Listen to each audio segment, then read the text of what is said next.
চেয়ারম্যানকেই দায়ী করা হয়েছে।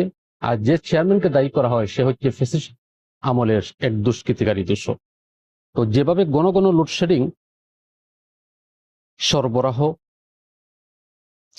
লাইন ত্রুটিপূর্ণ, সেবা প্রদানে নানান অনিয়মের কারণে সারা দেশে বিদ্যুৎ গ্রাহকদের ভোগান্তি, অসন্তোষ এমনিতেই চরম আকার ধারণ করেছে।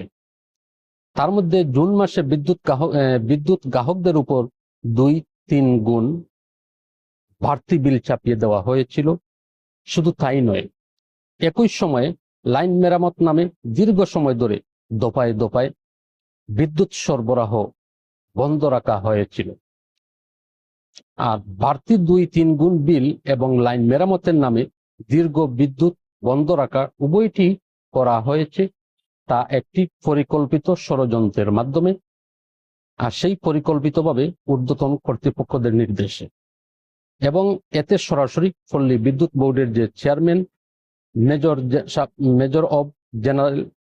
মেজর জেনারেল SM জিয়াউল আজিমের নির্দেশেই হচ্ছে বলে সংশ্লিষ্ট সূত্র থেকে জানা যায়।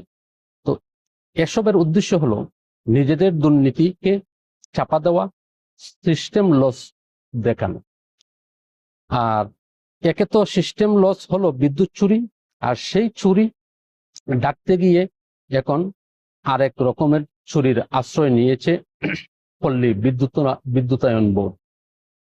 অর্থ বছরের শুরুতে বিদ্যুৎ বিভাগের সাথে পল্লী বিদ্যুৎ বোর্ডের যে চেয়ারম্যান পুরোপুরি বছরের কাজে লক্ষ্যমাত্রা নির্ধারণ করে একটি চুক্তি করেন, যার একটি প্যারামিটার হচ্ছে সিস্টেম লস বিগত বছরের তুলনায় কমানো।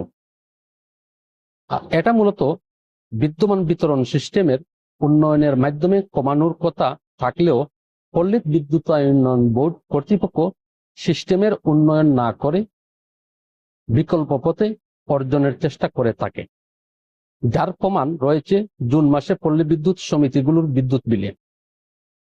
এই চুরি করে তারা সরকার তথা বিদ্যুৎ বিভাগের কাছে নিজেদের ভাবমূর্তি ঠিক রাখার জন্য, অথচ তাদের এই ভাবমূর্তি বজায় রাখতে গিয়ে দেশের প্রান্তিক জনগোষ্ঠী, কোটি কোটি মানুষের যে নির্বিশ্বাস অবস্থা বিরাজ করছে, এ বিষয়ে তাদের কোনো ভ্রুক্ষেপ নেই।